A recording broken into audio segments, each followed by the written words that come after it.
दिवाली पूजा पर अमीर और गरीब बहू की ड्रेस। और भैया बताइए कि ये आलू प्याज और टमाटर कैसे दिए हैं? देखो बहन, आलू तो 10 रुपए किलो है, बाकी प्याज और टमाटर के दाम अभी बढ़े हुए हैं। अच्छा, तो ये बात है। खैर मुझे क्या भैया, आप मुझे 20 रुपए में आलू प्याज और टमाटर तीनों चीजें दे दीजिए। ठीक है बहन, देता हूँ। मगर मैं तुमको एक बात बता दूं आरती बहना, ये बस 20 रुपए में मैं तुमको ही दे रहा हूँ, वरना मैं किसी को भी इतने सस्ते में सब्जी नहीं देता हूँ। बस तुम मेरी लगी बंधी ग्राहक हो तो इसलिए मैं तुमको दे रहा हूँ। आपका शुक्रिया भैया, जो आप इस गरीब की इतनी लाज रखते हो। आरती सर पर पल्लू रखे हुए सलवार कमीज में अपने घर से बाहर खड़ी हुई दरवाजे पर से सब्जी खरीद रही थी कि तभी उसकी पड़ोसन सोनाली निकल आई और बाहर आकर आरती को ताना मारते हुए बोली, यहाँ पर तो गरीबों की शॉपिंग चल रही है। बाहर निकलते ही मुझे भी किसकी शक्ल दिख गई। अब मेरा पूरा दिन बेकार जाएगा। खैर मुझे क्या, मैं तो अपना मूड अच्छा करने को जिम चली जाती हूँ। वैसे भी बेकार के लोग तो सभी जगह पर हैं। सोनाली बेवजह आरती को बातें सुनाती हुई चली गई। सोनाली घर से जिम जाने को निकली थी, जिसकी वजह से उसने छोटा सा टॉप और टाइट सी लेगिंग पहनी हुई थी। सोनाली और आरती दोनों एक दूसरे की पड़ोसनें थी, लेकिन दोनों की आपस में जरा भी नहीं बनती थी। इसका एक बहुत बड़ा ही कारण था कि सोनाली एक बेहद ही अमीर और मॉडर्न लड़की थी और आरती गरीब और सीधी सादी सी लड़की थी, जिसकी वजह से सोनाली आरती को पसंद नहीं करती थी। आरती को सोनाली से कोई दिक्कत नहीं थी, इसलिए वो बस उसकी बातों को इग्नोर कर देती। ऐसे ही आज भी हुआ। सोनाली बेवजह आरती को बातें सुनाकर जिम चली गई, जबकि आरती उससे कुछ भी गलत नहीं बोली। ऐसे ही सिलसिला जारी था और आज सोनाली को देखने लड़के वाले आ रहे थे। सुबह से ही सोनाली की माँ सोनाली दोनों काफी ज्यादा एक्साइटेड थी। माँ, आप मुझे बताओ कि मैं आज कौन सी ड्रेस पहनूं? कोई भी पहन ले बेटा, तेरे ऊपर तो सभी कुछ अच्छा ही लगता है। ठीक है माँ, तो मैं अपनी ही पसंद की कुछ पहन लूंगी। सोनाली ऐसे ही लड़के वालों के आने की तैयारी करने लगी तो वहीं दूसरी तरफ आप लोग तो मेरी बात एक भी बार समझने को तैयार ही नहीं है। अरे मॉडर्न लड़कियां अच्छी लगती हैं, लेकिन बस शादी के पहले पहले। शादी के बाद तो लड़कियों को घरेलू ही होना पड़ता है। मैं तो अभी भी बोल रही हूँ कि वो लड़की बहुत ही ज्यादा मॉडर्न है, उसको रहने दो। मैं अपनी बहू किसी संस्कारी सी लड़की को बनाकर लाऊंगी। माँ, हम सभी पढ़े लिखे मॉडर्न लोग हैं। हम लोग ही अगर ऐसी बातें करेंगे तो फिर हम में और गवारों में फर्क ही क्या रह जाएगा? माँ, आपको बोला तो है मैंने कि मुझे भी मॉडर्न भाभी चाहिए। मुझे नहीं चाहिए कोई भी संस्कारी और बहन जी जैसी भाभी। मुझे ऐसी भाभी चाहिए जो मेरे कदम से कदम मिलाकर चले और हमारी ही तरह मॉडर्न हो। अरे शांति, छोड़ दो ना तुम अपनी जिदें। जब बच्चों को पढ़ी लिखी मॉडर्न लड़की बहू ही लानी है तो राजी हो जाओ बच्चों की बात पर। चलो, अब काफी देर हो रही है, जल्दी से चलो, यहाँ सभी हमारा इंतजार कर रहे होंगे। कैलाश की बात को सुनकर सभी घरवाले सोनाली को देखने के लिए निकल गए। शांति जी को सोनाली की होने वाली सास थी, वो नहीं चाहती थी कि उसके घर में कोई मॉडर्न लड़की बहू बनकर आए, लेकिन अपने बच्चों की मर्जी की वजह से शांति को सोनाली को देखने के लिए निकलना पड़ा। कुछ ही देर में वो सभी सोनाली के घर पहुंच गए, जहां सोनाली की मां ने उन सभी का काफी अच्छे से स्वागत किया। और आइए आइए, बहुत बहुत स्वागत है आपका। यहाँ बैठिए। ये जो सोफा है ना, जिस पर मैंने आपको बैठाया है, ये हम सभी ने लंदन से खरीदा है। बैठिए बैठिए, आपका ही घर है। गंगा ने सभी को बैठा दिया, जिसके बाद उसने सभी का नाश्ता पानी करवाया। और पता है आपको, ये जो मैंने आपके आगे नाश्ते का सामान रखा है ना, ये भी मामूली दुकान का नहीं है, समझे? अच्छा अच्छा, हम समझ गए। सच में आपका तो जवाब ही नहीं है गंगा जी। लेकिन चलिए, बहुत हो गई बातें। अब हमें अपनी बेटी से भी मिलवा दीजिए, जिसको हम देखने को आए हैं। अरे हाँ हाँ, मैं तो इस बारे में बिल्कुल भूल ही गई थी। मैं बुलाती हूँ अपनी सोनाली को। सोनाली, सोनाली बेटा। गंगा की आवाज सुनकर सोनाली कमरे में आई। सोनाली को देखकर सभी की आंखें फट गईं। उसने पीले रंग की एक शॉर्ट ड्रेस पहनी हुई थी, जो कि स्लीवलेस थी, और उसकी टांगें भी उसके अंदर से काफी ज्यादा दिखाई दे रही थी। हेलो। अरे वाह, मेरी फेवरेट कुकीज। अरे आप लोग भी खाइए ना, ऐसे बुत बने हुए क्यों बैठे हुए हैं? सोनाली ने कमरे में आकर न किसी बड़े के पांव छुए और न ही उसने किसी को नमस्ते बोला, जो कि शांति को काफी अजीब लगा। लेकिन वहीं उसका मॉडर्न होना बाकी सभी को काफी ज्यादा पसंद आया था। भैया, मेरे हिसाब से तो भाभी बहुत ज्यादा अच्छी है। सच में इनका फैशन सेंस और सभी कुछ मुझे भी काफी ज्यादा पसंद आया। मेरी तरफ से तो भैया भाभी के लिए हाँ है। तेरी तरफ से हाँ है तो समझ कि मेरी तरफ से भी हाँ ही है। ओ भैया तो शर्मा गए, इसका मतलब कि अब तो शादी होकर ही रहेगी। एक तरफ कोमल, जतिन और जय को सोनाली पसंद आ गई, तो वहीं दूसरी तरफ मुझे तो ये लड़की जरा भी तमीजदार नहीं लग रही है। लेकिन खैर, जो भी हो, मुझे इस बारे में कैलाश जी से बात करनी चाहिए। कैलाश जी, जरा साइड में तो आना, मुझे आपसे बात करनी है। अरे हाँ हाँ, कीजिए आप बात। आप सामने से सीधा जाएंगे ना तो हमारी गैलरी आ जाएगी, वहां खड़े होकर आप आराम से बात कर लेना। गंगा की बात को सुनकर शांति और कैलाश दोनों गैलरी में आ गए, जहां शांति ने कैलाश से अपने दिल की बात को शेयर किया। मुझे तो ये लड़की जरा भी अपने मतलब की नहीं लगी। अरे कोई तमीज होती है, लेकिन मुझे उसके अंदर कुछ भी दिखाई नहीं दिया। और आप बताइए। देखो गंगा, आजकल की लड़कियां तो ऐसी ही होती हैं, और खासकर अमीर घरों की। मैं तो यही कहूंगा कि जब तुमने ये फैसला बच्चों पर छोड़ ही दिया है तो तुम उन्हीं से पूछ लो। कैलाश की बात सुनकर गंगा चुप सी हो गई। जानती थी कि इस मामले में उसकी नहीं चल पाएगी, जिसकी वजह से वो बस उदास होकर नीचे को देखने लगी। नीचे ही आरती का घर था, जिसमें आरती कच्चे आंगन को मिट्टी से लीप रही थी। गंगा वहीं खड़ी होकर आरती को देखने लगी। उसे वो काफी अच्छी लग रही थी। अरे वह आज के दौर में भी लड़कियां इस तरह के काम करती हैं। मुझे तो इसे देखकर अपनी याद आ गई। ससुराल में भी तो इसी तरह से मैं काम किया करती थी। जब माँ जी मुझसे बोलती थी कि चल बहू मिट्टी से आंगन लीप, तब मैं ये सब किया करती थी। अच्छा, तो तुम्हें अपने दिन याद आ रहे हैं अब? आ ही जाएंगे। लड़की तो ये भी कैलाश जी कम उम्र की ही लग रही है। मैंने सोच लिया कैलाश जी, मैं अपनी दूसरी बहू के रूप में इसी लड़की को लेकर आऊंगी। फिर चाहे जो हो जाए, एक बहू आप सभी की मर्जी से आएगी तो एक मेरी मर्जी से आएगी। गंगा की पहली ही नजर में आरती पसंद आ गई थी। गंगा काफी देर आरती को आंगन में काम करता हुआ देखने लगी और घर जाकर उसने अपने बेटे जय से आरती के बारे में बात की। देख बेटा, मेरा बड़ा बेटा तो मेरे हाथों में नहीं है। तू तो मेरी बात को समझ लेगा ना। एक बहू तुम सभी की मर्जी से आ रही है तो एक मेरी मर्जी की भी तो आनी चाहिए ना। अब तू मुझे बता, जो लड़की मुझे पसंद आई है मैं उससे तेरी बात को पक्का कर दूं या नहीं? शांति की बात को सुनकर जय को न चाहते हुए भी आरती से शादी करने के लिए हाँ करनी पड़ी। बस फिर क्या था, इधर सोनाली का रिश्ता जतिन से पक्का हुआ तो वहीं दूसरी तरफ जय का रिश्ता आरती से पक्का हो गया। देखते ही देखते शादी का दिन भी आ गया और दोनों पड़ोसन एक दूसरे से अनजान अपने ससुराल के गेट पर आकर खड़ी हो गई। सोनाली ने मॉडर्न लहंगा पहना हुआ था, जिसका ब्लाउज काफी ज्यादा मॉडर्न था, तो वहीं दूसरी तरफ आरती ने एकदम संस्कारी लहंगा पहना हुआ था और उसका मुंह भी घूंघट में ढका हुआ था, जिसकी वजह से वो सभी को ठीक से नहीं देख पा रही थी। पता नहीं कौन होगी मेरी जेठानी। पता नहीं इस घूंघट के नीचे कौन छिपा है। जो कोई भी है, काफी ओल्ड फैशन लगता है। आ जाओ बहुओं, अपना गृह प्रवेश इसी घर में कर लो। क्या मतलब माँ जी? नई बहुएं ज्यादा बोलती हुई अच्छी नहीं लगती, समझ आया? माँ, भाभी से ऐसे क्यों बोल रही हो? भाभी, वो हमारा ना एक घर गांव में भी है। आपको पता है, जब भी फेस्टिवल्स का सीजन आता है तो हम इन दिनों वहीं चले जाते हैं। इत्तेफाक से आपकी शादी भी इसी सीजन में हुई है, तो अब आप 8-10 ही दिन यहाँ रहोगी, फिर आपको भी हमारे साथ वहां जाना है। कोमल की बात सभी को समझ में आ गई। कुछ ही देर में आरती और सोनाली का गृह प्रवेश हो गया, जिसके बाद वो दोनों आराम करने को अपने अपने कमरों में चली गईं। आज के दिन दोनों बहुओं की पहली रसोई होने वाली थी, जिसके लिए तैयार होकर आरती नीचे आ गई। आरती ने साड़ी पहनी हुई थी और साथ ही उसने अपने सिर पर पल्लू भी रखा हुआ था। नमस्ते माँ जी। नमस्ते बहू, कितनी प्यारी लग रही है। ये सोनाली कहाँ है? अभी तक उठी नहीं है क्या?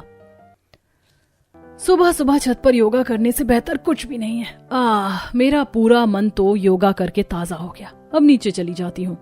सोनाली ऐसे बोलकर अपने एक्सरसाइज के ही कपड़ों में नीचे आ गई। बहू, ये क्या पहना हुआ है तूने और कहाँ पर थी तू? माँ जी, मैं एक्सरसाइज कर रही थी। बोलिए, आपको क्या काम है? अरे बहू, आज तेरी पहली रसोई है और तू छत पर एक्सरसाइज कर रही थी। देख, तेरी देवरानी तो तैयार भी हो गई। अरे हाँ, देवरानी से याद आया। माँ जी, कौन है मेरी देवरानी? मैं जानना चाहती हूँ। कल तो घूंघट में चेहरा देख ही नहीं पाई थी। ये है तेरी देवरानी, देख ले। शांति ने ऐसे बोलकर आरती को सोनाली से मिलवाया। दोनों एक दूसरे का चेहरा देखकर हैरान रह गईं। अरे नहीं, ये कैसे हो गया? मेरी जेठानी सोनाली है। ये तो मुझे अपने पड़ोस में बर्दाश्त नहीं करती थी, यहाँ ये मेरे साथ क्या करेगी? तुम मेरी देवरानी हो? तुम दोनों एक दूसरे को जानती हो? जाहिर सी बात है, तुम दोनों एक दूसरे को जानती ही होगी, क्योंकि तुम एक ही तो जगह पर रहती थी। अच्छा चलो, बहुत हो गई बातें। अब तुम दोनों जाकर अपनी पहली रसोई बना लो, जिसके बाद तुम दोनों ही अपना सामान पैक कर लेना। इस बार हम जल्दी ही गाँव जाएंगे। शांति की बात सुनकर दोनों बहुएं रसोई में अपनी पहली रसोई बनाने को चली गईं। सोनाली और आरती ने बड़ी मुश्किल से साथ एक दूसरे के साथ खाना बनाया और सभी घर वालों को खिलाया। ऐसे ही अब 1-2 दिन गुजर चुके थे और आज शांति का पूरा परिवार अपने गांव के पुश्तैनी घर में आने को निकल चुका था। शांति ने सोनाली को भी आज के दिन अपनी मर्जी से जबरदस्ती साड़ी पहनाई थी। माँ जी, आपने मुझे साड़ी क्यों पहना दी? मुझे गाड़ी में बैठकर कितनी ज्यादा उलझन हो रही है इस साड़ी से, ये मैं आपको बता ही नहीं सकती। चुप कर तू, अब शहर में नहीं है तो जरा सोच समझ कर और काफी संभल कर कुछ भी ओढ़ना पहनना, समझ आया? क्योंकि गांव के लोग ओढ़ने पहनने को काफी नोट करते हैं। मुझे मेरी बहू आरती को तो ये बात समझाने की जरूरत नहीं है, क्योंकि मुझे यकीन है कि वो मेरा नाम कभी नहीं डूबने देगी।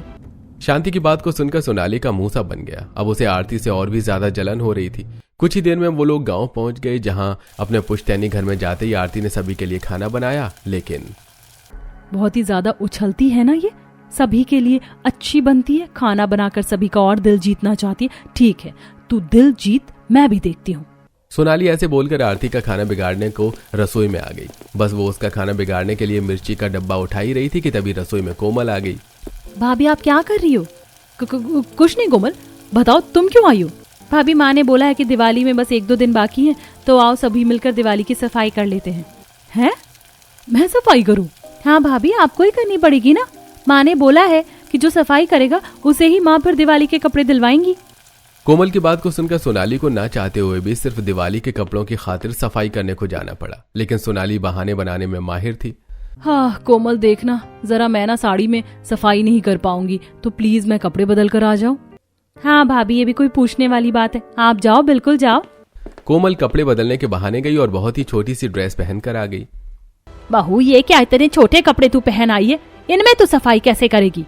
हाँ माँ जी, मैं भी यही सोच रही थी, मेरे पास तो और कुछ बड़ा सा है भी नहीं, मैं क्या करूं? रहने दे, तू सफाई कर ही मत। शांति के इतना बोलते ही सोनाली खुश हो गई। बस फिर क्या था, वो आराम से अपने कमरे में जाकर बैठ गई और बाकी के सभी घर वालों ने ही सफाई का काम संभाला। ऐसे ही एक दिन और गुजरा और आज के दिन सभी घरवाले दिवाली की शॉपिंग के लिए आए हुए थे। सोनाली और आरती भी अपने लिए ड्रेसेस खरीद रही थी। बहू, ये तुम्हारी ससुराल में पहली दिवाली है और अभी जब से ही तू गांव में आई है तो किसी भी औरत ने तुम्हें देखा भी नहीं है, इसीलिए मैं दिवाली पर लक्ष्मी पूजा के साथ साथ तुम्हारी मुंह दिखाई की रस्म भी करवाऊंगी, तो उसी के हिसाब से शॉपिंग करना। ठीक है माँ जी। अरे वाह, लक्ष्मी पूजा के साथ साथ हमारी मुंह दिखाई भी होगी। चाहे जो हो जाए, मुझे इस आरती से ज्यादा अच्छा दिखाई देना है। अब मुझे कोई ऐसी ड्रेस चाहिए जो मुझे सबसे अलग और सबसे सुंदर दिखाए। सोनाली दिवाली और अपनी मुंह दिखाई के लिए बहुत ही ज्यादा एक्साइटेड हो गई थी। उसने बिना घर वालों को दिखाए अपने लिए एक ड्रेस खरीद ली। वहीं आरती ने भी एक लहंगा चुन्नी ले लिया था, जिसको लेकर वो सभी कार से अपने घर को लौटने लगे। भाभी, आपने क्या खरीदा, एक बार मुझे दिखाओ तो जरा। नहीं, अभी नहीं कोमल, जब मैं दिवाली पर ये पहनूंगी तुम्हें तब पता चल जाएगा कि मैंने क्या खरीदा है और क्या नहीं। अभी से तुम देखने की जिद मत करो। सोनाली ने ऐसे बोलकर बात को खत्म कर दिया। देखते ही देखते दिवाली का दिन भी आ चुका था और आज के दिन सुबह से आरती घर के कामों में लगी हुई थी। आरती बहू, तू क्या करने में लग गई है बेटा? माँ जी, आज दीपावली है ना, तो बस घर में काम ही देख रही थी। अरे बेटा चल, बहुत हो गए काम, अब तू जल्दी से जाकर तैयार हो जा। मैंने गांव की औरतों को मुंह दिखाई के लिए आने का 3 बजे का वक्त दिया था। जा जल्दी से रेडी हो जा, मैं सोनाली को भी बोल कर आती हूँ। जी माँ जी।